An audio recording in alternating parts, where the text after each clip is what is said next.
throttling down now. 4, good view. And liftoff.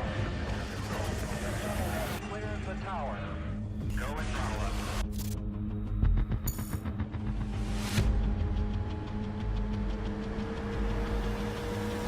This is the car in question. And let's begin by giving you some of their headlines. There's no hybrid drive like there was in the P1. But even so, the 4-litre twin-turbocharged V8 produces 789 horsepower. And that means it's still pretty fast. Okay, right. Left foot on brake. Push launch. Full throttle. Boost building. Boost ready. We're gone. 4 to 60. 2.7 seconds.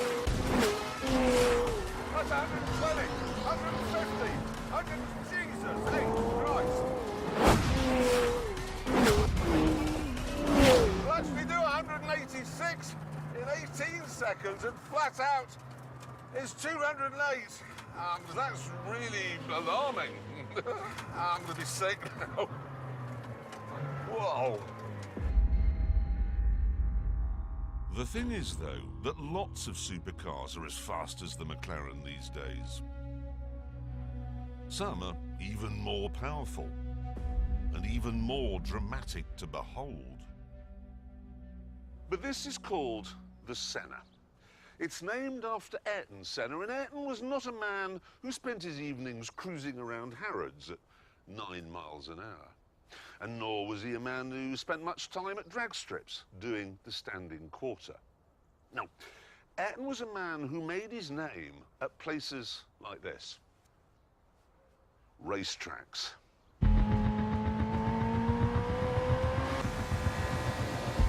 This is what the Senna was built to do.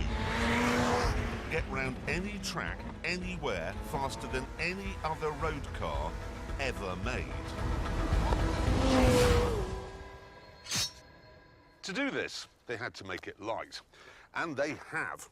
The doors, for example, even though they have windows in them here, so passers-by can see the driver's trousers, they only weigh 9 kilograms, and that's less than one of Kate Moss's arms. And then there's the seats. They only weigh 8 kilograms. I've eaten puddings that weigh more than that. Go and throttle up. Having got the weight out, the Senna's nearly a quarter of a ton lighter than the P1.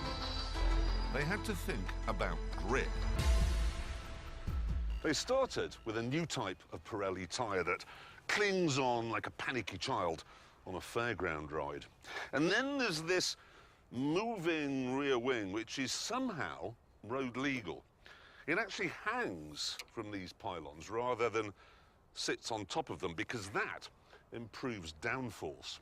I asked James May to explain why, but I'm afraid after 3 hours, I went into a deep sleep. The next most important thing when it comes to lap times is how well it slows down. I was once in a 24-hour race at Silverstone driving a terrible old diesel BMW, and yet I could keep up with a supercharged Jaguar XKR because I had better brakes. I was looking at him getting to the end of the hangar straight thinking, why are you braking now, you idiot? You don't need to. And that is this car's party piece. To show you how well this car stops, I've organised a little test.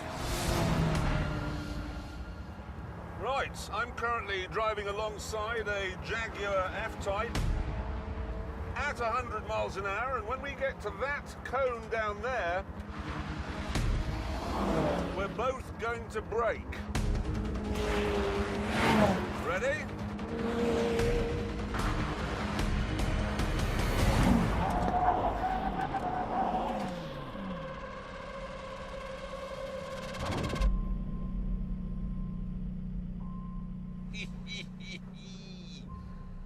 can you stop from 100 miles an hour to nothing in that distance?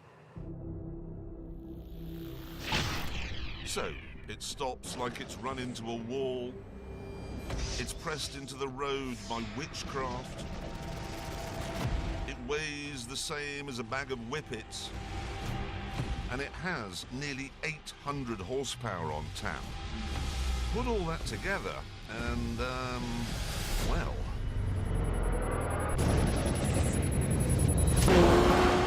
Oh my giddy up!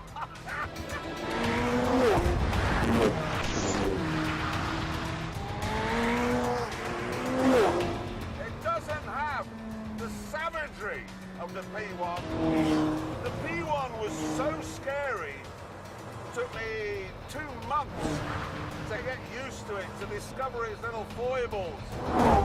This though, even though I'm now in hunkered down, tightened up, vicious race mode, with the traction control wound right back, I'm not frightened at all. I'm starting to push the envelope up to 20 minutes.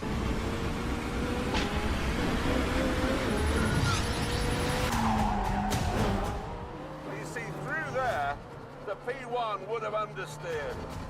This just doesn't, because there's no weight to push it out of line. It's like you're driving using nothing but telepathy.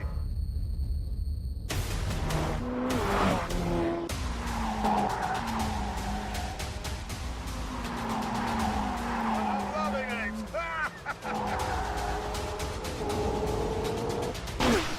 In the past, I've described various Ferraris as feeling beautifully delicate. But compared to this, they're like elephants.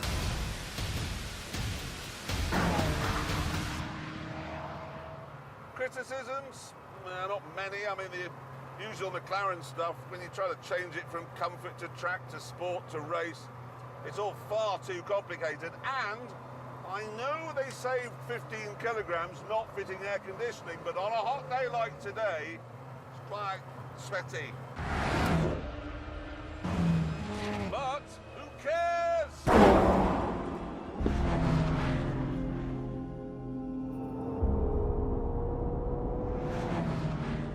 Honestly, this thing is rewriting the supercar rule book in my mind.